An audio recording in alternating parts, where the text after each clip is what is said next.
ఏదీ ఉచితంగా ఈ ప్రపంచంలో రాదు. ఎక్కడో ఎవరో చేసిన కష్టాన్ని మరొకరికి ఇవ్వాల్సి వస్తుంది. దానికి ఉచితం అని పేరు పెట్టినా ఆ వెనుక భారం మోసేది ఎవరో ఒకరుంటారు అన్నది అంతా గుర్తు చేసుకోవాల్సే ఉంది.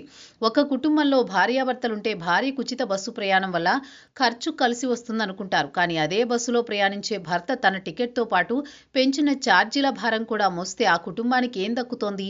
ఆర్థికంగా ఏం మిగులుతోంది అన్నది అసలైన లాజిక్ పాయింట్. అసలే ఆర్టీసీ బస్సులు నష్టాలతో నడుస్తూ ఉంటాయి. ప్రైవేటు వాహనాలు వెళ్లని రూట్లలో బస్సులు తిప్పుతారు.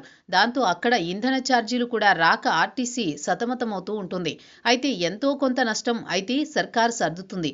కానీ ఏకంగా వందల కోట్లలో నష్టం వస్తే ఏం చేయాలో పాలకులకు సైతం అర్థం కాని విషయంగా ఉంటుంది.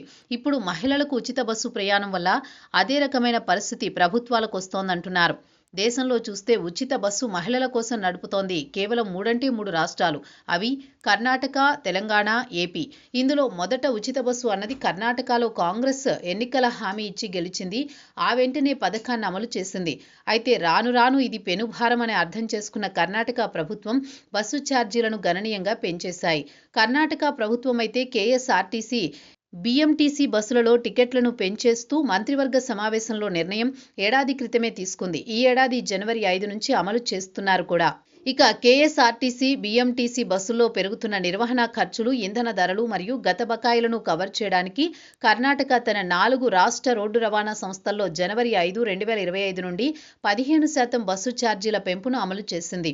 దీని మీద అక్కడ బీజేపీ వంటి ప్రతిపక్ష పార్టీలు పురుష ప్రయాణికులపై పెరిగిన భారాలను పేర్కొంటూ నిరసన వ్యక్తం చేసినప్పటికీ ప్రభుత్వం ఈ చర్యను అవసరమని సమర్థించింది. ఈ పెరుగుదల సాధారణ మరియు ప్రీమియం బస్సులతో సహా అన్ని రకాల సర్వీసులు ప్రభావితం చేస్తోంది. ఇప్పుడు చూస్తే తెలంగాణ వంతు వచ్చింది. అక్కడ 2023 డిసెంబర్ నుంచే మహిళలకు ఉచిత బస్సు ప్రయాణ పథకం అమలు చేస్తున్నారు. అయితే అనూహ్యంగా తెలంగాణలోనూ ఆర్టీసీ ఛార్జీలు పెంచాలన్న కాంగ్రెస్ ప్రభుత్వ కీలక నిర్ణయం తీసుకుంది. దీని ప్రకారం ముందు హైదరాబాద్లో బస్ ఛార్జీలు పెంచుతున్నారు. అక్కడ ప్రతి టికెట్ ధరపై అదనంగా ₹10 పెంచుతూ ప్రభుత్వం తీసుకున్న నిర్ణయంపై విమర్శలు పెద్ద ఎత్తున వినవస్తున్నాయి. ఈ భారమంతా పురుషుల మీదకే వెళుతుందని అంటున్నారు. నిజానికి ఉచిత బస్సు వచ్చాక మగవారికి కూర్చునేందుకు సైతం సీటు దొరకడం లేదు. ఇప్పుడు వారే పెరిగిన టికెట్ల భారం మోస్తూ బస్సులో నిలబడాల్సి వస్తోందని అంటున్నారు. ఇది ఏ విధంగా సమంజసం అంటున్నారు.